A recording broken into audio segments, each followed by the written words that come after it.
Уважаемые родители второклассников русскоязычных школ, обратившись на WhatsApp по телефону, указанному на вашем экране, вы можете получить доступ к качественным и недорогим видеоурокам казахского языка по школьной программе.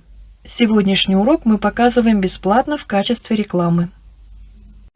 Бірінші сабақ. Киіз үй. Урок первый. Юрта. Бүгінгі сабақта сен диалогты түсініп оқуды, жұмбақ шешуді үйренесің. На этом уроке ты научишься читать и понимать диалог, отгадывать загадки. Жаңа сөздер, новые слова. Шаңырақ, шанырак, деревянный круг на верхней части юрты. Уық, уық, жерть купола юрты. Кереге, кереге – деревянная решетка, образующая круглые стены юрты. Киіз үй, юрта. Бірінші тапсырма. Задание первое. Тыңда, жұмбақтың шешуін тап. Сұраққа жауап бер. Послушай, отгадай загадку, ответь на вопрос.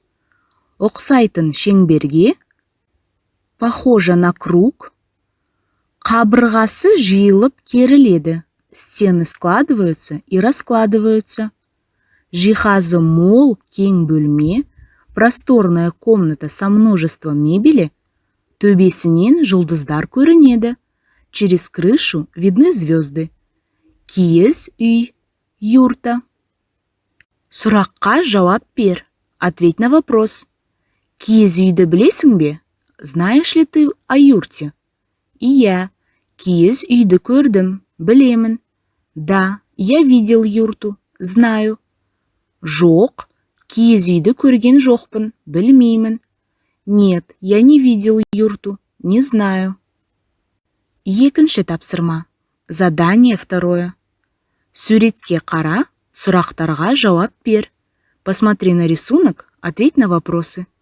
Мынау қандай үй? Что это за дом? Бұл киіз үй. Это юрта.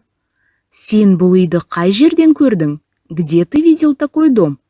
Мен бұл киіз үйді жайлаудан көрдім. Я видел такую юрту на жайлау. Мен бұл киіз үйді мұражайда көрдім. Я видел такую юрту в музее. Мен бұл киіз үйді теледидар мен кітаптардан көрдім. Я видел такую юрту по телевизору и в книгах. Үшінші тапсырма. Задание третье. Оқы. Прочитай. Әже. Балам, үйге кір. Бабушка. Дитя мое, заходи в дом. Алма. Қандай әдемі үй. Әже. Киіз үй туралы айтып беріңізші. Алма. Какой красивый дом. Бабушка, расскажите про юрту. Әже жақсы. Қазақ халқы бұрын киіз үйде тұрған. Киіз үй жазда салқын, қыста жылы болады. Бабушка, хорошо. Раньше казахский народ жил в юртах. В юрте летом бывает прохладно, зимой тепло. Алма. Неге жазда салқын, қыста жылы болады? Алма. Почему летом бывает прохладно, зимой тепло? Әже, себебі сыртын киізбен қаптайды. Киіз ыстық пен суықты өткізбейді. Бабушка. Потому что снаружи ее покрывают войлоком. Войлок не пропускает жару и холод. Алма. Әже, киіз үй неден құрылады? Алма. Бабушка, из чего состоит юрта? Әже.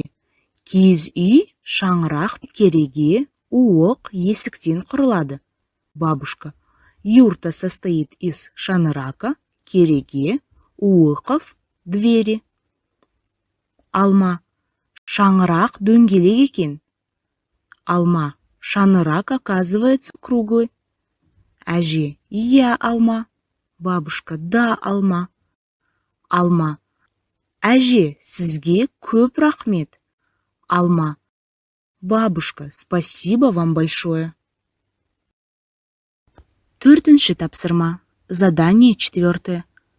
Киіз үй неден құрылады? Сызба бойынша айтып дәптерге жаз. Из чего состоит юрта? Расскажи по схеме и запиши в тетрадь. Киіз үй шаңырақтан құрылады. Юрта состоит из шаңырака. Киіз үй уықтан құрылады. Юрта состоит из уыков. Киіз үй керегеден құрылады. Юрта состоит из кереге. Киіз үй шаңырақтан, уықтан, керегеден құрылады. Юрта состоит из шаңырака, уыков и кереге. Осымен сабақ аяқталды, балалар. Сау болыңдар. На этом урок окончен, ребята. До скорых встреч!